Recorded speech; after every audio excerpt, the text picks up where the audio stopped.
MRI body का सिर्फ एक फोटो, एक स्टिल फोटोग्राफ है। इससे हमें बायोमैकेनिक्स ऑफ द बॉडी बहुत समझ में नहीं आती। तो ये जरूरी नहीं कि अगर आपका एमआरआई का एक फोटो खराब है तो हमें उसके लिए सर्जरी की जरूरत पड़े। आपके स्पाइन के एज रिलेटेड चेंजेस नेचुरल भी हो सकते हैं।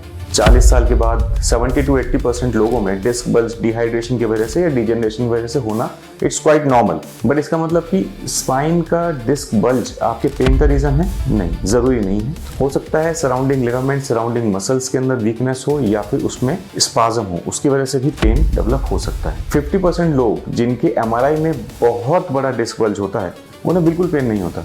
लेकिन कुछ लोग जिनका एमआरआई एब्सोल्युटली नॉर्मल है वो भी पेन से परेशान हो सकते हैं। तो एमआरआई के बेसिस पे या सिर्फ इन्वेस्टिगेशन के बेसिस पे आपको सर्जरी करा लेना या फिर सर्जरी के लिए आपको सलाह देना, ये थोड़ा सा गलत हो सकता है। तो पेन एक्चुअली कहाँ से है? अगर एमआरआई खराब है और वहाँ से पेन नहीं है तो पेन फिर कहाँ से है?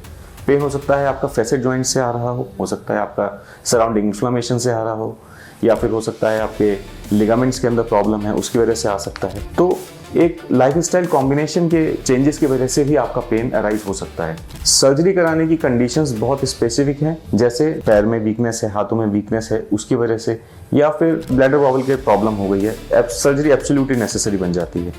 बाकी सब 98% जो कंडीशंस हैं इसके अंदर पेन का इलाज नॉन सर्जिकल तरीके से 100% ट्रीटेबल है, जो कि आपको एक अंडर द नाइफ आपको जाने से बचा सकता है। तो आपका या आपके किसी जानकार का अगर एमआरआई खराब है और उसको सर्जरी की सलाह दे दी गई है तो रुक जाएं, आसपास लोगों से सलाह लें, पेन फिजिशियन के पास एक बार जाके मिलें। अगर आप बहुत सालों से पेन में हैं, सिर्फ एमआरआई देखकर आपको सर्जरी एडवाइस कर दी गई है तो पेन स्पेशलिस्ट का सेकंड ओपिनियन तो बनता है।